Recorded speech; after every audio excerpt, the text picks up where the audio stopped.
दोस्तों, आपने अलग अलग चोरों के बारे में सुना होगा।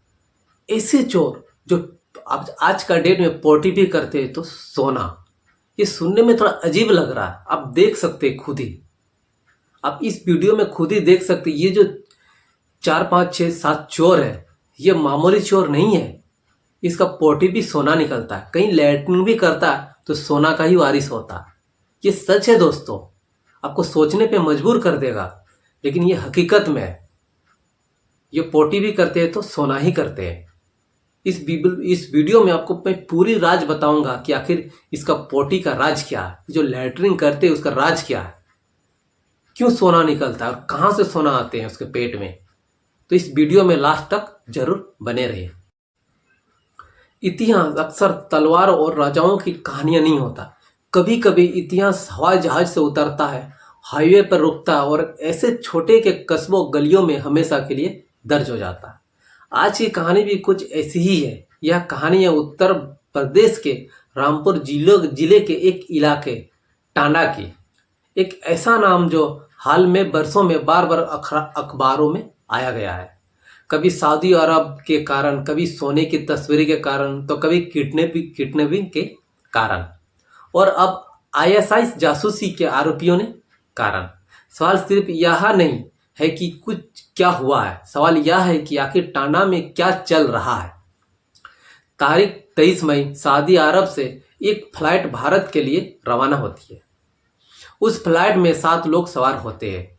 ये कोई बड़े उद्योगपति नहीं थे, ये कोई चर्चित चेहरे नहीं थे। ये लोग रामपुर के टांडा इलाका के साधारण निवासी आदमी थे। उन 7 का नाम आता है शान आलम, मुत्ताबिन अजरुद्दीन, गुलफिकर मोहम्मद जावेद, जाहिर अली और एक कार चालक। सऊदी अरब में ही के लोग अलग अलग नौकरियां कर चुके थे। कागजों में सब कुछ सामान्य था, लेकिन इतिहास अक्सर कागजों से बाहर की कहानी लिखता है। फ्लाइट दिल्ली से एयरपोर्ट पर उतरती है, सुरक्षा जांच होती है, इमिग्रेशन क्लियर होता है, और यही इतिहास वह पहला बड़ा सवाल जन्म लेता है। अगर उनके पेट में सोना था तो ये एयरपोर्ट से बाहर कैसे निकला? इतिहास गवाह है कि सोने की तस्करी नई बात नहीं है, लेकिन इतना सख्त सुरक्षा के बावजूद कैसे ये लोग बिना कपड़े पर दिल्ली एयरपोर्ट से निकला? यह सवाल यह भी है कि जांच एजेंसियों के सामने भी एक साधारण सफर एयरपोर्ट से बाहर निकलकर इन लोगों ने एक कार बुकिंग की। मंजिल रामपुर का टांडा। सबको लग रहा था कि अब बस घर पहुंचना बाकी है, लेकिन उन्हें नहीं पता था कि कोई और इस सफर पर पहले से नजर रखे हुए था। इतिहास में कई बार एक ऐसा हुआ कि अपराध पहले से लिखा हुआ जा चुका था, बस उसने अंजाम देना बाकी था। शाम करीब 4 बजे मुराबाद के पास दिल्ली लखनऊ हाईवे पुराना टोल प्लाजा, अचानक 2 कार उनके गाड़ी को ओवरटेक करती है। 6 लोग उतरते हुए, एक व्यक्ति पुलिस की वर्दी में होता है। चेकिंग का इशारा, गाड़ी रुकवाई जाती है। यह कोई सामान्य चेकिंग नहीं थी, यह था एक सुनियोजित अपहरण। हथियार निकलते हैं, 7 लोग को बंधक बना लिया जाता है।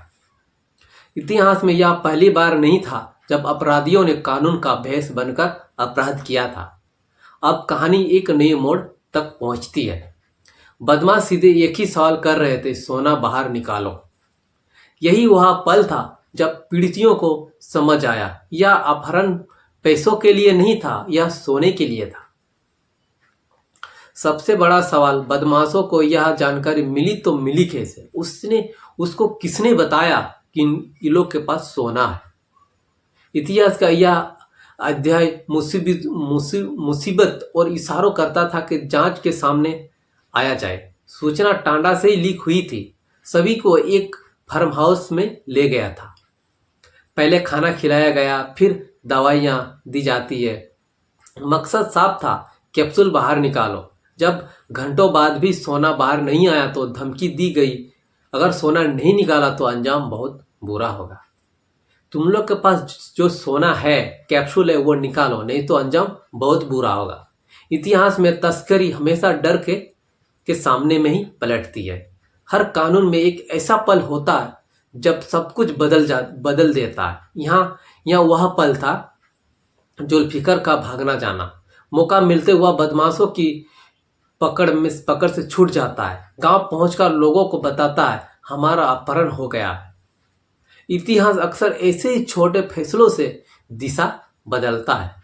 सूचना मिलते ही पुलिस हरकत में आ जाती है, घेराबंदी होती है, बदमाश फायरिंग करते हैं, पुलिस जवाब देती है। नतीजा 2 बदमाश घायल, 4 फरार, 7 लोग सुरक्षित। लेकिन इतिहास अभी अपना असली सच छुपाया बैठा था।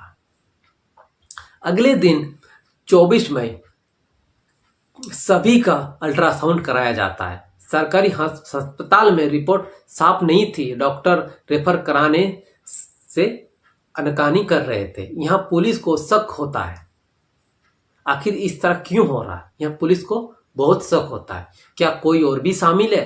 फिर एक निजी लैब और जो सामने आता है वह इतिहास बन जाता है। कोई सोच नहीं सकता है आखिर ऐसा हुआ है। 7 में से 4 लोगों को पेट में सोने का कैप्सूल, कुल 9 कैप्सूल, एक कैप्सूल करीब 25 ग्राम। यह सिर्फ अपहरण नहीं था, यह गोल्ड स्मगलरिंग का केस था। जांच में सामने आता है सोना छोटे कैप्सूल में भरा जाता है, निकाल लिया जाता है। भारत आकार सोच के जरिए निकाला जाता है। वो बाहर में लेटरिंग करके उस कैप्सूल को निकाला जाता है। टांडा के कुछ घरों में इसके लिए खास टॉयलेट सिस्टम भी बनाया गया था। इतिहास गवाह है कि यह तरीका कमाई देता है, लेकिन जान भी लेता है। यह पहला मामला नहीं था। फरवरी 2025 टांडा के मोहम्मद आलम पेट दर्द के बाद ऑपरेशन करवाया और ऑपरेशन में टेबल पर मौत हो गई। पोस्टमार्टम में पेट से सोना निकाला गया। इतिहास ने एक और नाम जोड़ लिया गया। खुफिया रिपोर्ट्स बताती है कि टांडा के कई मोहल्लों में हाजीपुर, जबलपुरी, पुराना बाजार, यूसुफ चौक लंबे समय से रेड एरिया पर है। युवाओं को लालची दिलाया जाता है। 30-40 हजार रुपये की गुमराह यात्रा आसान कर दिया जाता है। इतिहास बताता है कि ऐसे लालच देकर अक्सर भारी कीमत मांगता है। अब आता है कि सबसे संवेदनशील अध्याय। शहजाद टांडा का रहने वाला था। 10 बार सऊदी अरब और 3 बार पाकिस्तान ISI से संपर्क के आरोप में था। सवाल उठता है कि क्या यह अलग अलग घटनाएं हैं या फिर एक ही नेटवर्क के अलग अलग चेहरे। इतिहास अभी इस सवाल पर पूरा दबाव नहीं देता है। फिर भी उसने एयरपोर्ट सुरक्षा कैसे फेल हुई, डॉक्टर की चुप्पी क्यों, क्या टांडा सिर्फ तस्करी का हवस है या उसके पीछे कोई और बड़ा खेल। इतिहास इन सवालों को खुला छोड़ देना नहीं चाहता, लेकिन हमें सिर्फ कहानी नहीं सुनाना, यह चेतावनी भी देता है। टांडा की यह कहानी यहाँ खत्म नहीं होती है। यह शायद किसी बड़े सच की शुरुआत है, कोई आगे चलकर कोई हादसा का शुरुआत है। आप क्या सोचते हैं, क्या यह सिर्फ सोना तस्करी का मामला है या इसके पीछे कुछ और भी छुपा है। आप इस कमेंट में अपनी राय जरूर दें। इतिहास की ऐसी ही अनकही कहानियों के लिए चैनल को सब्सक्राइब करें और इस वीडियो को लाइक करें और इसी तरह का क्राइम और इसी तरह का कहानी सुनने के लिए इस चैनल को सब्सक्राइब करना ना भूलें। जब तक के लिए जय हिंद, जय भारत।